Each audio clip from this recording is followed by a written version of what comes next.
Nama saya Selvi Putri Mufarida dengan NIM 2006211000011 dari kelas 2A Program Studi Pendidikan Bahasa dan Sastra Indonesia. Di sini saya akan menjelaskan sedikit materi tentang tajwid guna untuk memenuhi tugas akhir Tafakur Fiddin Universitas Trunojoyo Madura. Materi yang pertama yaitu tentang pengertian tajwid. Membaca Al-Quran memang memberikan banyak pahala serta keutamaan yang besar bagi seseorang. Namun, dalam membaca Al-Quran, kita tidak bisa asal membacanya begitu saja. Setiap kata dalam Al-Quran memiliki arti, dan jika salah dalam membacanya bisa mengubah arti dari kata tersebut. Salah satu upaya agar bisa membaca Al-Quran dengan baik, benar, dan tartil harus mempelajari ilmu tajwid, yakni ilmu untuk mengetahui dan mempelajari bagaimana cara melafalkan huruf yang benar dan dibenarkan, baik berkaitan dengan sifat, mat, dan sebagainya, misalnya tarkik, tafhim, dan selain keduanya. Materi yang kedua yaitu tentang bacaan nun sukun dan tanwin. Bacaan nun sukun dan tanwin sendiri dibagi menjadi 4, yaitu yang pertama idhar halqi. Idhar halqi secara etimologis berasal dari bahasa Arab, yaitu idhar yang memiliki arti terang atau jelas, sementara halqi artinya tenggorokan. Sedangkan menurut istilah, idhar halqi adalah mengeluarkan lafal atau suara dari tenggorokan dan dibaca dengan jelas atau tanpa dengung. Hukum bacaan idhar halqi adalah apabila ada nun sukun atau tanwin bertemu dengan salah satu huruf halqi yang berjumlah 6, yaitu ain, ghin, ha, kha, hamzah, dan ha. Cara membacanya adalah menjelaskan suara nun sukun atau tanwinnya tanpa ditambahkan suara dengung. Yang kedua yaitu idgham. Idgham sendiri dibagi menjadi 2, yaitu yang pertama idgham bihunna.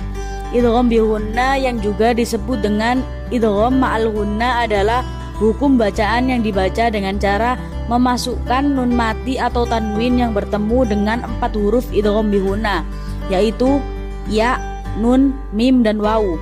Idgham bihunna dibaca dengan dengung sepanjang 2-3 harokat. Yang kedua yaitu idgham bila ghunna. Hukum bacaan idgham bila ghunna adalah hukum bacaan yang dibaca dengan cara memasukkan nun mati atau tanwin dengan salah satu huruf hijaiyah yang termasuk ke dalam huruf idgham bila ghunna yang ada 2, yaitu lam dan ro.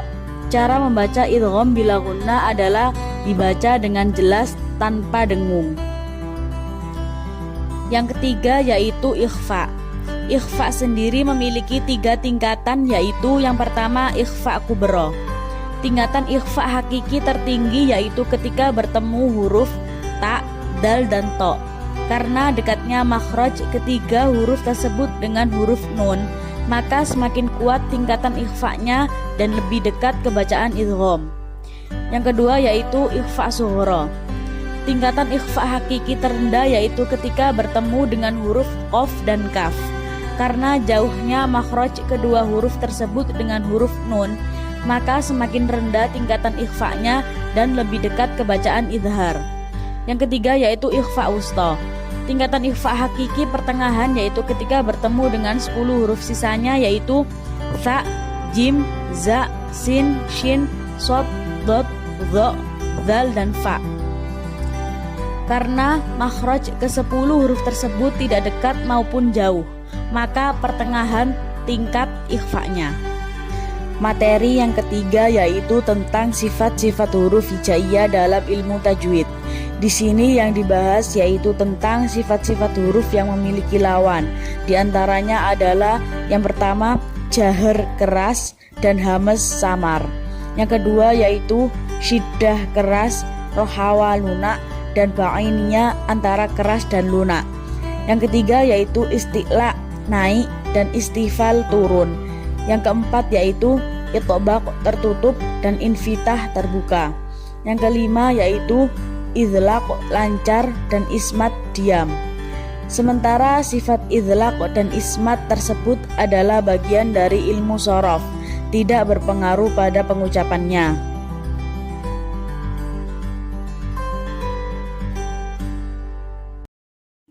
Selanjutnya, saya akan membacakan Quran Surat Al-Baqarah ayat 145.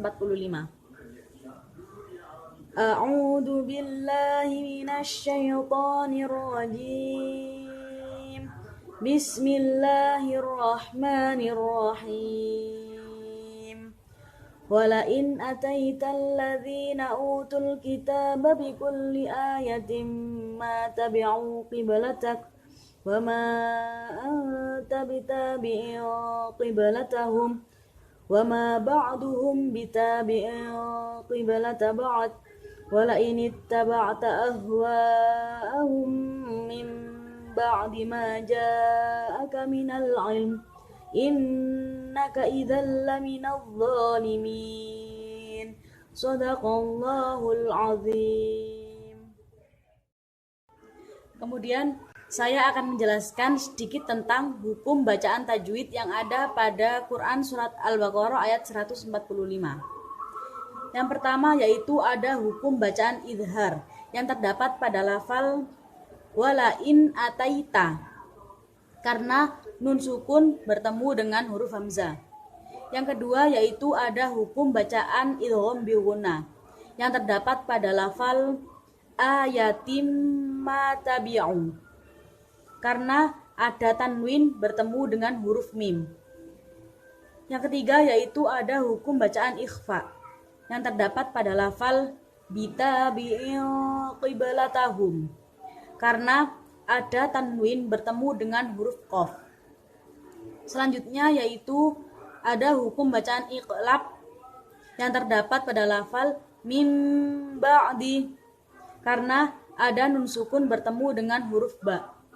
Yang terakhir yaitu ada bacaan idgham bila ghunnah yang terdapat pada lafal idzal laminadh dhalimin, karena ada tanwin bertemu dengan huruf lam. Sekian materi tajwid yang bisa saya sampaikan. Kurang lebihnya saya mohon maaf. Wassalamualaikum warahmatullahi wabarakatuh.